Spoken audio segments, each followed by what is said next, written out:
그럼 이어서 미국과 중국 두 경제 대국발 인플레이션 우려가 우리 경제엔 어떤 영향을 미칠지 경제부 박예원 기자와 함께 알아보겠습니다.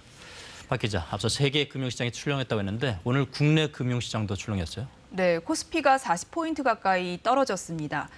사흘 전 사상 최고치를 경신했던 때보다는 127포인트 빠졌습니다. 예. 원화 가치도 떨어졌고 채권 가격도 하락하는 이른바 트리플 약세 현상입니다.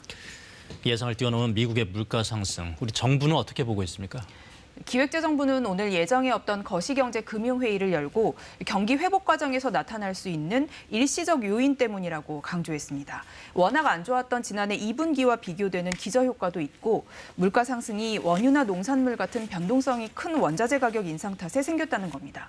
과도하게 반응할 필요 없다며 시장을 다독이는 모습입니다. 그럼에도 불구하고 시장에서는 우려를 하고 있는데 왜 그런 걸까요? 사상 최저 수준인 금리 영향으로 주식이나 부동산 같은 자산 가격이 많이 올라 있기 때문입니다.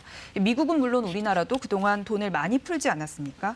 국내 2분기 물가가 2%대를 넘을 거란 예상 속에서 성장률이 일부 전망처럼 4%대까지 오른다면 결국 금리를 올려 돈을 걷어들일 수밖에 없다는 그런 상황이 올 수 있다는 예상이 나오는 거죠. 예. 돈줄이 마르면 자산 가격이 내려갈 수 있고 또 코로나 위기 극복을 위해 그동안 빚을 늘려왔던 가게나 기업도 위험해질 수 있다는 걱정이 나오는 겁니다.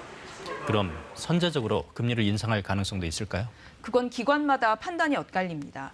KDI는 완화적 통화정책 기조, 그러니까 저금리를 유지할 필요가 있다고 오늘 경제전망에서 언급했습니다.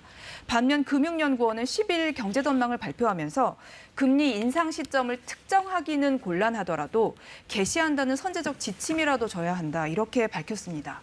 같은 상황을 두고 엇갈린 얘기가 나올 만큼 상황이 유동적이다.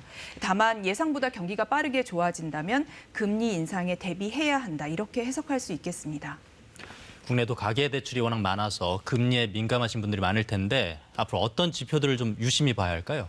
3분기 상황이 핵심입니다. 지난해 우리 소비자 물가, 경제 성장률 모두 최저였던 시기가 2분기였거든요.